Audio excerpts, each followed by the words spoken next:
Apa kabar? Assalamualaikum warahmatullahi wabarakatuh. Senang sekali bisa kembali menjumpai Anda semua dalam program Off the Record, membaca berita di balik berita. Dan seperti biasa, selalu kami temani Anda, saya Hersubun Arif.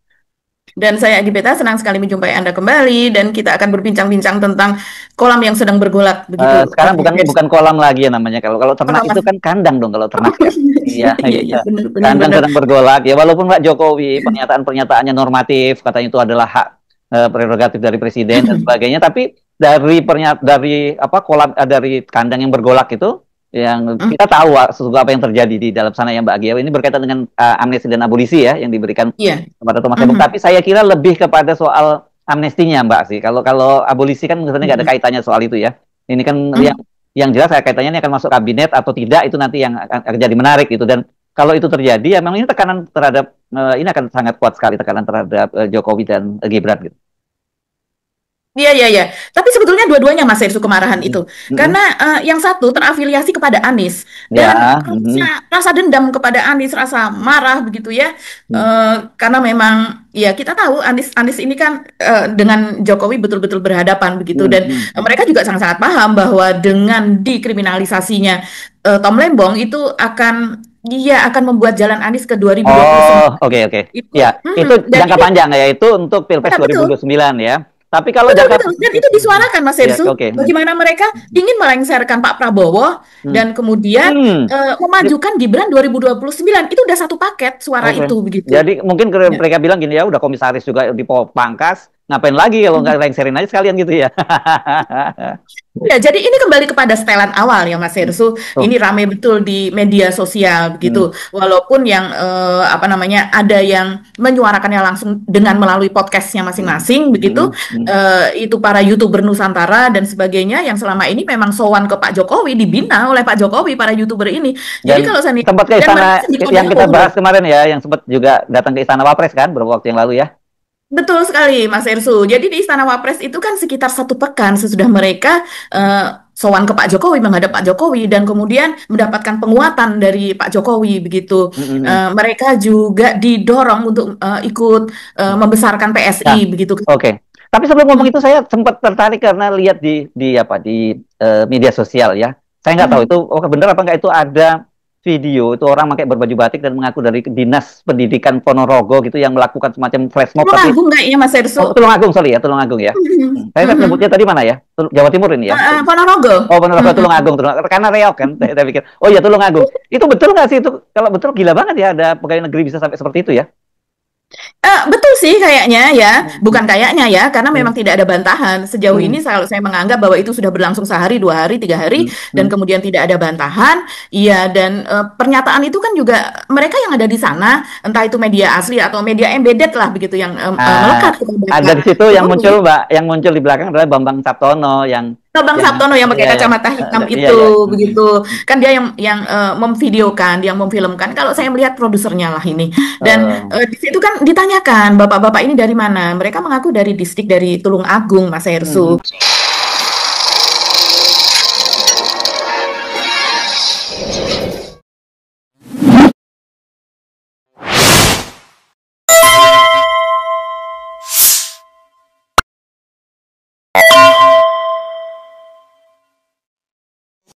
Kami Dinas Pendidikan Tulungagung. Yes, yes, yes.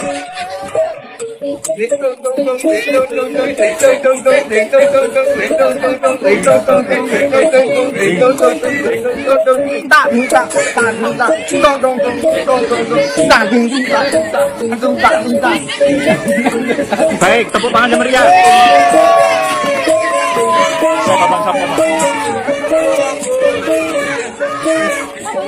Jadi Tolong catat nih Pak Bupati itu Bupati atau Wali Kota Tulungagung ini. Kan itu ada kota ya, Kota Tulungagung saya nggak tahu itu memang boleh tuh pakai negeri seperti itu ya. ya. Dan ini kan yang dia itu presiden yang lama lagi bukan presiden yang baru. Kalau mereka itu cari muka ke presiden yang baru biasalah perilakunya seperti itu. Tapi ini kok aneh menurut saya itu. Dan tapi kemudian justru oleh netizen diparodikan ya Mbak ya, diganti lagunya ya.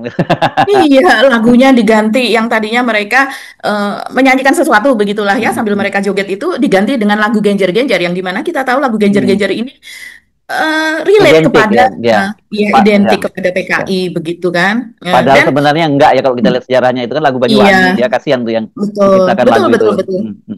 Ya. Dan ini Mas Irsu, kalau kita melihat ini kan dari Tulungagung begitu ya. Tapi kalau saya ingat pada bulan Februari yang lalu ketika habis retret ya, ini kan disdiknya kemarin. Nah, sementara ketika habis retret yang ada di Magelang itu, ini memang bupatinya juga ikut sowan ke sana begitu Oh gitu. bersama dengan Kofifah dan iya bersama Kofifah Emil Dardak begitu ya. Coba saya melihat ini di Detik. Kita lihat di sini di Detik, yaitu di mana kepala daerah yang menyambangi kediaman Jokowi, yaitu adalah Gubernur, Wakil Gubernur Jawa Timur, Kofifah, Emil Dardak, terus kemudian bersama Ahmad Lutfi ya, ketika itu barengan lah mereka kompakan janjian bersama Gubernur dan Wakil Gubernur Jawa Tengah. Nah, terus kemudian siapa saja yang ikut gitu, itu ada Bupati Tulungagung, Gatot Sunuwibawa, selain itu juga Bupati Bojonegoro, Setiowahono. Nah, Setiowahono ini adalah adik dari Pratikno yang Nah, kalau Tulungagung ini partai apa nih, Mbak? Nggak tahu kok lagi. Saya nggak tahu ya kalau Kita cari Tulungagung nanti dari ya. partai apa nih. Iya. Iya. Dan kemudian juga ada Bupati Mojokerto Muhammad Albara, dan kemudian Ketua Pimpinan Pusat Muslimat NU Afifah Khoiri Fauzi dan beberapa orang lagi begitu. Jadi memang dan di situ disebutkan Mas Irsu, ini Kofifah mengatakan seperti ini, kami sowan bersilaturahmi. Kebetulan sudah selesai retret, banyak pengalaman luar biasa yang beliau miliki dan kita tentu ingin mendapat penguatan kembali. Dawuh loh Mas Irsu. Dawuh, ya Allah, sedikit dawuh rojo ini ya bahasanya Mbak ya. Kalau kayak gini ya. Iya, jadi kembali ingat istilahnya Bahlil Raja Jawa ya. Ini Kofifah mengatakan seperti ini, dawuh beliau bagaimana kita bisa bekerja lebih baik lagi, lebih cepat, lebih terengginas, lebih luar lagi, kira-kira itu maksudnya, lebih luar biasa mungkin maksudnya. Jadi ya memang para termul ini ada di berbagai lapisan. Kalau soal bupati kepala daerah, saya baru saja ketemu seorang tokoh, katanya dia mengingatkan saya, Mas Irsu, jangan hati-hati loh. Banyak sekali kepala daerah itu terutama di Jawa yang memang secara secara jumlah penduduknya, jadi jumlah puternya pemilihnya itu sebenarnya semua itu sudah banyak ditermulkan itu sebenarnya sejak kemarin ke pilkada kemarin tuh saya mendengar seperti itu dan banyak cerita-cerita yang soal itu, terutama bantuannya itu bukan hanya dari sisi finansial tapi juga aparat keamanan dan sebagainya untuk menangkap pilkada kemarin, dan itu disiapkan untuk menuju tahun 2029. Nah, itu dia Mas Irsu. Saya mendapatkan cerita dari ya pokoknya pejabat tinggi lah ya tentang hal ini. Jadi memang yang sowan kepada Jokowi itu jumlahnya banyak sekali, puluhan bupati, bahkan puluhan yang mendekati ratusan begitu ya. Itu ketika pada saat pilkada mereka ini mendatangi Solo, meminta restu dan juga sebagian katanya meminta secara finansial. Betul. Nah, Kenapa Jokowi terus kemudian menerima dan juga mendoakan, banyak sekali kan, hampir setiap hari itu ada rekaman video soal itu, bagaimana bupati itu keluar dari rumah Jokowi dan kemudian karena habis minta doa restu begitu ya, ada yang diikuti oleh jajarannya, ada yang diikuti oleh istrinya dan sebagainya begitu. Bahkan dari luar Jawa pun juga datang. Nah, inilah orang-orang ini dengan bantuan Jokowi, dengan kita tahu selain Gubernur yang ada Pak Lutfi itu yang di Jawa Tengah juga mendapatkan bantuan banyak sekali oleh partai ke berapa tuh yang disebut sebagai Parcok begitu. Jadi bantuan dari Parcok begitu juga Bobi. Nah, ini para bupati-bupati ini kabarnya juga mendapatkan bantuan itu sebagai infrastruktur keamanan, dan juga sayang sekali juga banyak mengatakan ada faktor intimidasi di situ ya, seperti juga Mas Hersum mengatakan yang sudah ditermulkan lewat bansos, lewat apa dan sebagainya itu. Nah, ini adalah infrastruktur yang disiapkan untuk menuju 2029.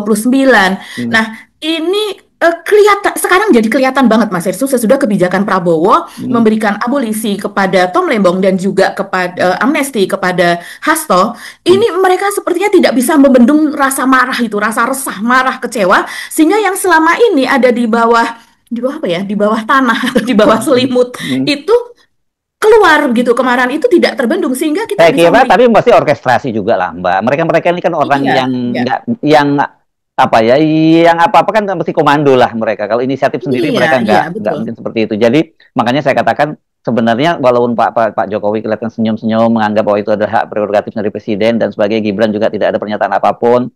Ya sebenarnya di belakang itu kemudian ada komando untuk bergerak, dan sebenarnya dengan cara begitu kita baca politiknya mudah gitu. Justru itu selama ini kan agak ditutupi. Bahkan sekarang para YouTuber Nusantara itu membuat narasi. Ini para yang ini ya. Para ini. Ini memang binaannya para karena mereka ini kan juga ke istananya para yang di Wapres kan diterima di sana, dan kabarnya itu memang diundang ke sana berbicara selama beberapa jam, diskusi, diberi arahan apa dan sebagainya. Itu istana kita loh sebetulnya. Seharusnya itu untuk rakyat secara keseluruhan, bukan kepada diberikan fasilitas kepada pendukung saja. Nah, oke, jadi yang sebelumnya ini seolah-olah kompak Mas Hersu antara pendukung Jokowi, Gibran, mereka juga mendukung Prabowo dengan tulus begitu. Tapi sejak adanya keputusan itu, maka langsung kelihatan bahwa sudah tidak terbendung lagi dan agak liar, bukan agak ya, terlihat liar memang karena di situ ucapan untuk melengsarkan Prabowo begitu, terus kemudian juga bahwa Gibran itu memang harus didorong dan satu sekarang yang harus dilakukan adalah membesarkan PSI, kemudian karena itu memang yang diminta oleh Jokowi, dan mereka mengatakan apa pidato Jokowi pada saat Kongres PSI kemarin itulah yang harus jadi pegangan mereka.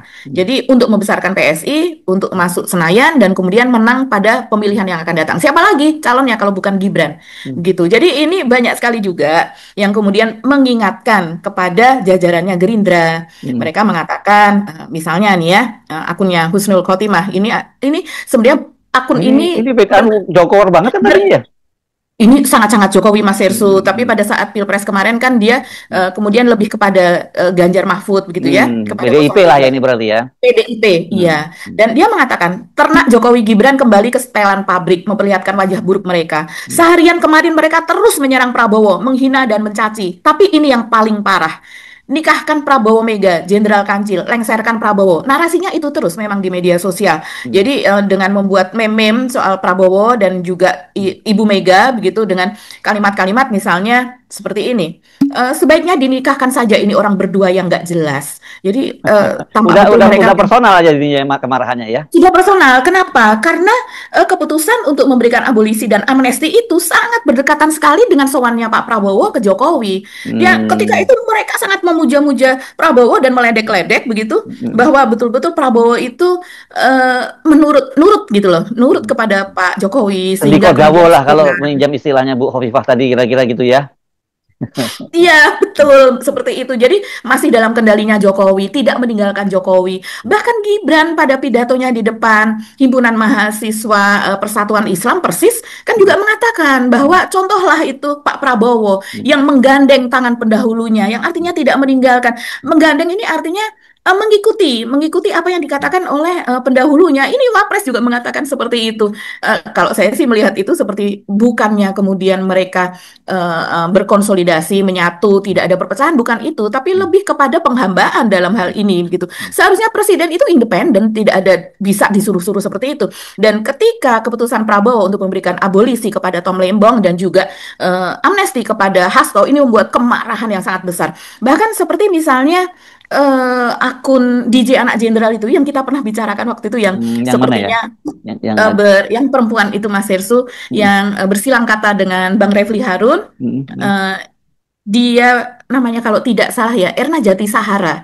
Nah ini salah satu dari termul yang tersisa. Jadi memang kan banyak yang sudah kemudian berubah haluan ya, seperti Deddy Siregar, Eko Kuntadi apa dan sebagainya dan kawan-kawan gitu. Nah ini yang masih tersisa, ini membuat narasi supaya lengserkan Prabowo dengan kekuatan full tanpa rem. Nah ini menjadi meme dari yang populer di media sosial saat ini. Ketika Bapak Prabowo membuat sebuah keputusan besar, membela Tom Lembong, membela Hasto, yang sudah diputuskan oleh pengadilan sebagai penjahat negara, perampok, koruptor. Rupanya Bapak Prabowo melakukan ini setelah beliau menganggap bahwa nanti pendukung Bapak Jokowi akan bungkam diam 1000 bahasa. Karena kepala-kepala relawannya sudah diberi jabatan. Sayangnya Bapak Prabowo tidak mengetahui bahwa Bapak Jokowi memiliki militan-militan yang tidak pernah mau diberi jabatan. Militan-militan yang berjuang sendirian, tanpa terafiliasi dengan parpol maupun tokoh-tokoh di tanah air ini. DJ ini beda dengan yang lain. Iya, dan narasinya dia maksudnya banyak pendukungnya gitu?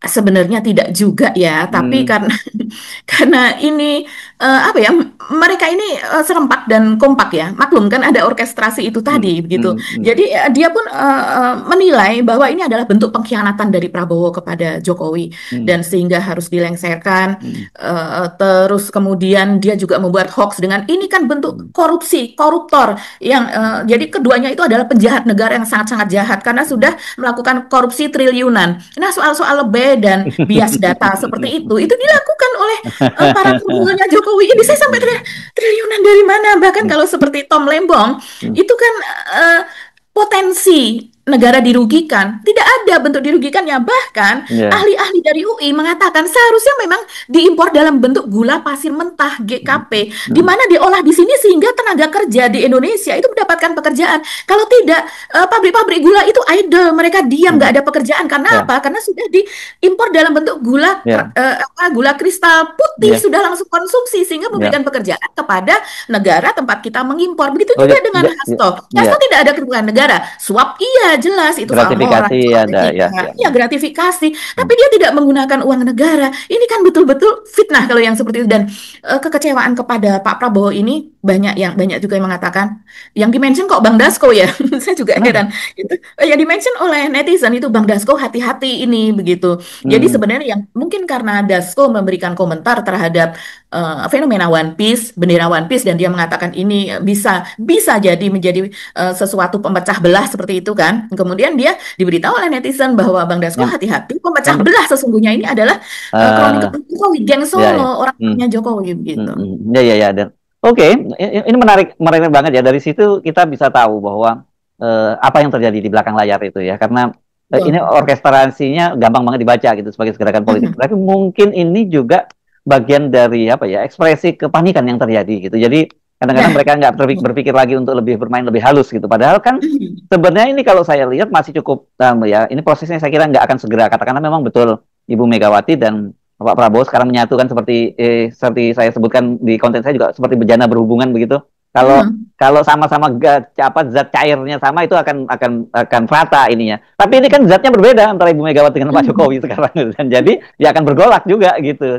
Makanya menurut saya kalau gayanya Pak Jokowi kan biasanya cukup dingin ngeliatin persoalan ini. Tapi kenapa jadi seperti itu? Apakah kemudian karena ya kalau dari sini kita bisa baca bahwa ada kepanikan yang serius gitu. Nah iya. pertanyaannya siapa yang menggerakkan termul ini dari Solo atau dari Kebon Sirih gitu atau dari Merdeka Selatan gitu. Iya, kalau kalau saya rasa ini juga bentuk seperti misalnya begini, yang si DJ anak jenderal tadi ya, yang Hmm. disebut nama aslinya Erna Jatisahara atau Jatisahara Erna, saya kurang begitu paham. Hmm. Nah, ini dia adalah kader PSI. Jelas-jelas dalam Oh, oke. kanalnya, dulu dia menjadi calon dari mana? Kediri Tulung Agung, Jatim Nah, berapa? Jatim Tulungagung lagi nih. Iya, Ya. iya betul. Dan kemudian dia mengatakan sekarang yang kita harus lakukan adalah membesarkan PSI begitu ya. Nah, sementara kita tahu membesarkan PSI dan kemudian mengajak untuk melengsarkan Prabowo. Sementara kita tahu orang-orang PSI itu ada di pemerintahan. Grace Natali, terus kemudian Giring Ganesa Jumaryo, terus kemudian masih banyak lagi yang ada di pemerintahan dan juga menjadi komisaris begitu dan orang-orang Pak Jokowi lainnya yang dari relawan-relawan dari Projo, dari Barajepe apa dan sebagainya menjadi komisaris. Nah, ini akan menjadi duri dalam daging. Pak Prabowo, kalau seandainya mereka tidak segera ini diganti, menteri-menteri yang terafiliasi kepada Jokowi diganti, terus kemudian komisaris-komisaris yang terafiliasi itu diganti dan diganti dengan yang profesional, yang netral, boncos ini BUMN kita dan juga akhlaknya nggak bagus jadinya begitu karena mereka ini pasti mengusung apa yang mereka maui bukan apa namanya bukan membela atau bukan untuk pembangunan tapi lebih kepada narasi-narasi politis. Saya rasa sih akan jadi seperti itu begitu. Jadi sekarang sudah sangat jelas ini sikap dari ini kader loh. Kalau seandainya dia tidak ditegur oleh PSI-nya ya dalam kemarin sudah berapa hari dia menarasikan seperti itu dan jadi viral. Kalau dia tidak ditegur ya memang itulah narasi dari PSI. Walaupun kemudian kita lihat seperti misalnya Gibran gitu, seperti anteng-anteng aja, ya anteng di permukaan tapi bergolak di dalamnya. Begitu juga dengan Pak Jokowi, kita bisa melihat bergolak dengan dikumpulkannya para termul, para organisasi organ relawannya Jokowi itu di Solo kemarin. Jadi seperti ada Silverter Matutina itu yang rupanya paling populer di antara mereka karena sesama relawan minta foto-foto sama dia begitu ya. Karena mungkin sering muncul di televisi. Terus kemudian dari Projo, dari banyak saya tidak yang hafal selalu ya berhadapan dengan Roy Suryo dan kawan-kawan itu orangnya itu aja ya, Agi ya. Betul. Dan mereka ngumpul semua. Dan ini ngumpul di rumah Jokowi. Jadi sudah sangat jelas, sudah sangat cetol, welo-welo begitu, sangat-sangat jelas. Dan pada saat yang hampir bersamaan juga Gibran bertemu dengan Miftah Maulana. Ini temannya Mas Hersou nih. Sejak kapan? Ya. Iya, Miftah Maulana ini bertemu dengan Gibran dan kemudian Gibran dengan sangat jelas mengatakan, saya dari NTB dan saya dari Sumbawa, saya harus ke Jogja untuk menghadiri acara di pesantren Ora Aji ini karena dia menyebutnya sebagai Gus Miftah ini adalah teman lama saya, teman sangat dekat saya, dia adalah guru saya. Saya tuh terakhir ke sini waktu masih wali kota ya Gus ya. Waktu masih wali kota, mungkin Bapak Ibu masih ingat. Gus Miftah itu sering banget datang ke Balai Kota Solo. Kadang-kadang naik mobil, kadang-kadang bersepeda, kadang-kadang ya minta sarapan terus pamit. Jadi saya sangat dekat dengan beliau, makanya itu saya tadi pagi masih di NTB langsung terbang ke Jogja ini untuk khusus untuk bertemu dengan Gus Miftah, Bapak Ibu semua, dan merayakan milad ke-13 Pondok Pesantren Ora Aji. Tapi apapun itu, sesibuk apapun saya harus mampir ke sini karena Gus Miftah itu guru saya yang sering ngasih masukan saya ya, meskipun penampilannya nyentrik ya, beliau itu selalu memberikan masukan apa adanya. Nah, itu yang paling penting. Ada salah ya saya ditegur, kalau ada yang baik ya dipuji dikit, tapi yang bagus itu kalau ada yang salah langsung ditegur dan kita saling memberikan masukan, dan apapun itu kami saling terbuka. Makanya sesibuk apapun saya harus ke sini. Ya, ini langsung mendapat sambutan hebat Mas Hersou. Ternyata orang yang bermasalah ini adalah gurunya Gibran. Jadi ya netizen kemudian mengatakan ya wajar ya kalau narasi dari Fufu Fafa ya mirip kasarnya dengan narasi dari Miftah Maulana ini. Dan di sana terlihat karena berada di dalam lingkungannya kita bisa melihat Gibran berbahagia begitu ya. Enjoy lah ya, rasa homey lah di sana gitu kira-kira ya.